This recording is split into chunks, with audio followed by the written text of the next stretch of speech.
ناظرین اس وقت پوری دنیا میں ایک نیا بھنچال آیا ہوا ہے، تمام بڑے کیپٹلز میں اس وقت ہلچل ہے اور دنیا کی انٹیلیجنس ایجنسیز جو ہے وہ اس وقت پوری طرح سے ایکٹیو ہیں، الرٹ ہیں اور جو اتحادی ہیں وہ ایک دوسرے کے ساتھ رابطے کر رہے ہیں کہ ہونے کیا جا رہا ہے۔ ناظرین ہوا یہ ہے کہ امریکی جو سیکرٹری آف ڈیفنس ہے، جو اب سیکرٹری آف وار ہیں، انہوں نے جناب علی جو امریکن جنرلز ہیں all over the world in کو جو ہے وہ بلا لیا ہے ایک ریئر میٹنگ کے اندر۔ اس سے پہلے اس طرح کی میٹنگ کی کوئی مثال نہیں ملتی ہے۔ مڈل ایسٹ میں جو امریکن جنرلز ہیں ان کے ٹاپ، جو افریقہ میں ہیں، جو ایشیا میں ہیں، جو پیسیفک کے اندر ہیں، جو یورپ کے اندر ہیں، ان تمام جنرلز کو جو ہے وہ طلب کر لیا گیا ہے۔ ان کی جو ہے وہ ایک ہنگامی میٹنگ جو ہے وہ ہونے جا رہی ہے اور امریکن میڈیا کے مطابق تاریخ میں اس کی کوئی مثال نہیں ملتی ہے اس نوعیت کی میٹنگ کی، کہ تمام دنیا کے جو امریکن جنرلز ہیں تمام دنیا میں جہاں جہاں پر اپوائنٹڈ ہیں وہاں سے جب ان کو بلایا جا رہا ہے اور ایک ارجنٹ نوعیت کی اس طرح کی جو میٹنگ ہے وہ کی جا رہی ہے۔ اب مثال کے طور پر آپ دیکھیے کہ Hegseth orders rare and urgent meeting of hundreds of generals and ایڈمرلز،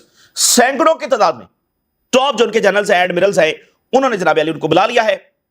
know precedent for such a mass call up issued by U S secretary of defence, اس طرح کی کوئی مثال ہی نہیں ملتی ہے، یعنی ایک بھی ایسی مثال نہیں ہے کہ اچھا اس وقت ایسا ہوا تھا، ایک بار بھی ایسا نہیں ہوا ہے۔ Hedges called for an emergency meeting for senior military leaders or summoning hundreds of American generals from around the world for exceptional meeting۔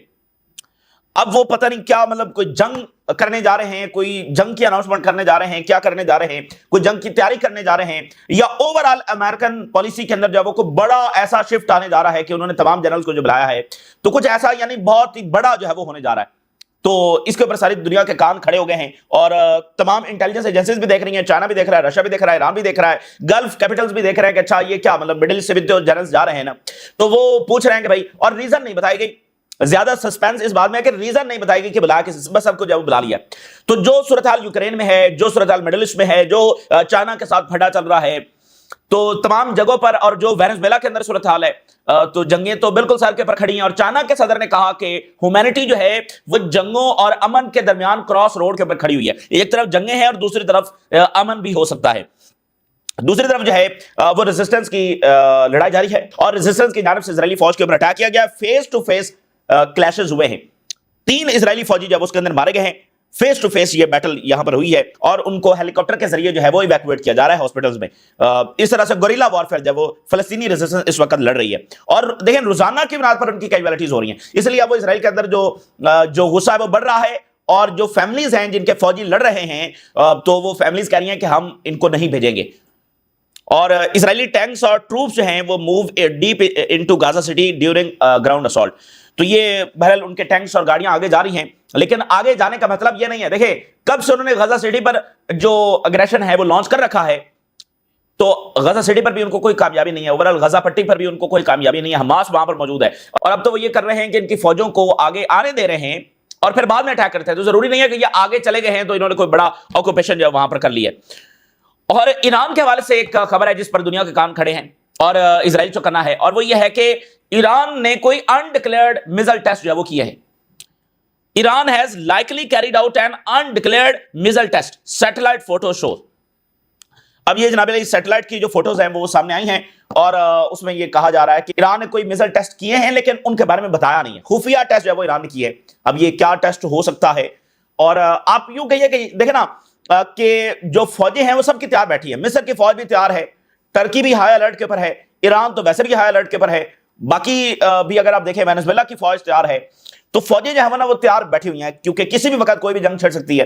اور اب ٹائم اس طرح کا چل رہا ہے کہ کوئی بھی جنگ جو ہے وہ ریپڈلی سٹارٹ ہو سکتی ہے، جیسے کہ آپ نے ایران کی جنگ جون میں دیکھی، اچانک جب ایران پر حملہ ہو گیا جنگ چھڑ گئی، تو ایسی ہی جنگ کسی بھی وقت چھڑ سکتی ہے۔ اور ساتھ جو انٹیلیجنس وار ہے وہ تو مسلسل جاری ہے، جو سائبر وار ہے وہ تو مسلسل جاری ہے۔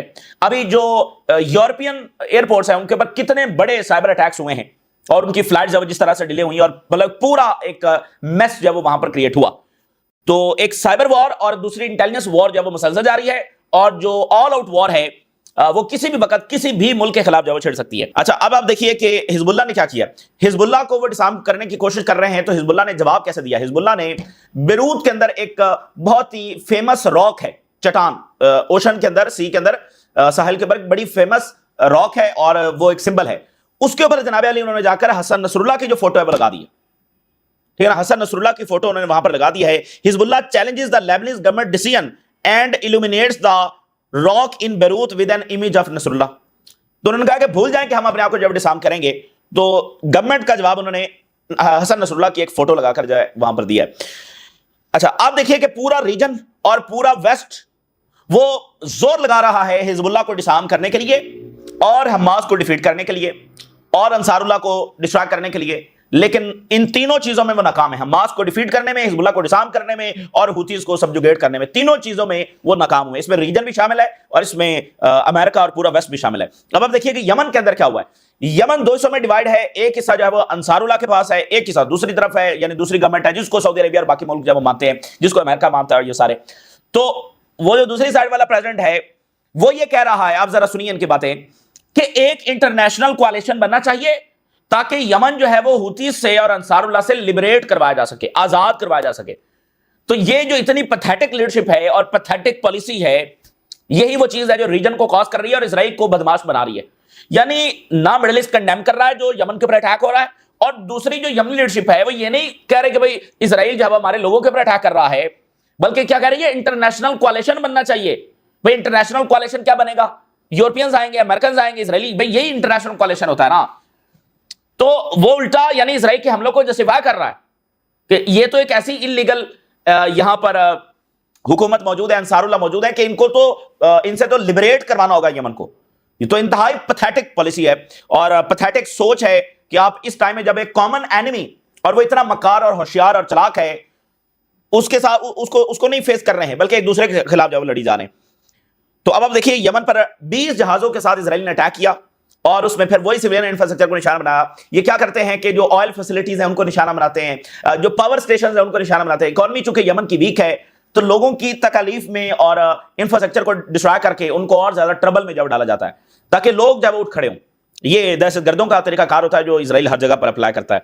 تو 20 فائٹر جیٹس نے اٹیک کیا, 65 بامز ہے وہ گرا گئے ہیں, اور اس میں نیوی نے بھی حصہ لیا. 65 بامز یمن کے اوپر جب گرا گئے, اور اس میں یمن یہ کہہ رہا ہے کہ اسرائیل نے جیل کے اوپر بھی اٹیک کیا, جیل کے اوپر بھی جو ہے وہ انہوں نے اٹیک کیا ہے, اور اس کے علاوہ پاور سٹیشن ہے اس کے اوپر اٹیک کیا ہے, ریزیڈینشل ایریاز جو ہیں وہاں پر اٹیک کیا ہے. اور اسرائیلی آرمی یہ کہہ رہی ہے کہ ہم اپنے حملے ان کی جو پیس ہے وہ یمن کے اوپر بڑھائیں گے. اور دوسرا صدر جو ہے وہ یہ کہہ رہا ہے کہ انصار اللہ سے لبریٹ کروانا ہوگا. تو اس وقت اسرائیل سے لڑ تو انصار اللہ رہے نا, لڑ تو حزب اللہ رہی ہے نا, لڑ تو حماس رہے نا, جن کی کوئی نمائندگی نہیں ہے. ان کے نہ OIC میں نمائندگی ہے, نہ عرب لیگ میں. ان کو آبزرور سٹیٹس کے طور پر بھی نہیں بلایا جاتا, ان کو جو ہے گیسٹ کے طور پر بھی نہیں بلایا جاتا. ٹھیک ہے نا. تو یہ کوئی اچھی پالیسی نہیں ہے. یورپ میں ایک بڑا اقدام ہونے جا رہا ہے اور وہ اسرائیل کے لیے ایک اور بڑا دھچکا ہوگا. کل جیسے ڈنمارک نے ایک بڑا اقدام اٹھایا اور انویسٹمنٹس نکال لی, یہ ایک چھید ہے جو اسرائیلی دیوار میں کیا جا رہا ہے. یورپین جو فٹ بال ایسوسیشن ہے وہ ووٹنگ کرنے جا رہی ہے اسرائیل کی ممبرشپ کو کینسل کرنے کے لیے. ایک بہت بڑا اقدام ہوگا. یورپین فٹ بال ایسوسیشن وہ ووٹنگ کرنے جا رہی ہے, اور نیدرلینڈ کا جو کیپٹل ہے اس نے بین کر دیا ہے اسرائیلی ٹیم کو وہاں پر انٹری سے, اسرائیل کی جو فٹ بال ٹیم ہے. تو associated press, the European football union is heading toward voting to suspend اسرائیل's membership due to the war in Gaza. اور ڈچ کیپٹل جو ہے اس نے بین کر دیا ان کی ٹیم کو فرام اینٹرنگ دا سٹی. دیکھیے یورپین یونین کی فٹ بال ایسوسیشن ہے جس میں صرف یورپین ٹیمیں کھیلتی ہیں, لیکن ایک ملک جو یورپ میں نہیں ہے لیکن اس میں کھیلتا ہے وہ نام ہے اسرائیل کا, جس سے یہ ثابت ہوتا ہے کہ یہ ایک کالونی ہے, کیونکہ یہاں پر جو لوگ بستے ہیں وہ یورپ ہی سے آئے ہیں. وگرنہ کیا تک بنتی ہے جی, اسرائیل تو مڈل ایسٹ میں آتا ہے, اسرائیل تو مڈل ایسٹ میں آتا ہے, تو پھر یہ یورپین ایونٹس میں کیسے شریک ہوتا ہے؟ تو بہرحال یہ شریک ہوتا رہا. اب اس جنگ کے درمیان بھی بڑی تحریکیں چلی گئی اس کو جب نکالا جائے. تو آج یورپین فٹ بال ایسوسیشن جو بہت بڑی یعنی انسٹیٹیوشن ہے اور بہت اس کا انفلوئنس ہے, تو اسرائیل کو یہ بہت بڑا دھچکا وہ کرنے جا رہے ہیں. اور جو یوروویژن ہے جو سانگ کانٹیسٹ ہے اور بہت بڑا ایونٹ ہوتا ہے یورپ کا, جس میں صرف یورپینز شامل ہوتے ہیں, اس میں بھی اسرائیل شامل ہوتا ہے. تو اس پر اسپین, آئرلینڈ, باقی ملکوں نے یہ سٹانس لے لیا ہے, سلوینیا, کہ اگر یہ شامل ہوا تو پھر ہم شامل نہیں ہوں گے. تو اس کا مطلب یہ ہے کہ اس میں سے بھی اسرائیل کو نکلنا پڑے گا, کیونکہ اگر یورپ کے 4-5-7 ملک کہہ رہے ہیں کہ ہم شامل نہیں ہوں گے تو وہ ان کو نکال کر تو اسرائیل کو شامل نہیں کر سکتے. تو یہ یوروویژن سے بھی نکلے گا, یہ فٹ بال ایسوسیشن سے بھی نکلے گا, انویسٹمنٹس بھی نکل رہی ہیں, اور جو نیریٹو ہے وہ بھی ڈسٹرائے ہو رہا ہے. تو یہ اصل میں جو ہے ان کی ڈیفیٹ ہے اور یہ ان کا جو ہے اصل میں کولیپس ہے. اور سلوینیا نے بین کر دیا نتنیاہو کو انٹری سے, اور council of American and Islamic relation ہے آرگنائزیشن امریکہ میں, انہوں نے کہا ہے کہ ایسا ہی ٹریول بین جو ہے وہ نتنیاہو کے اوپر لگنا چاہیے امریکہ کے اندر.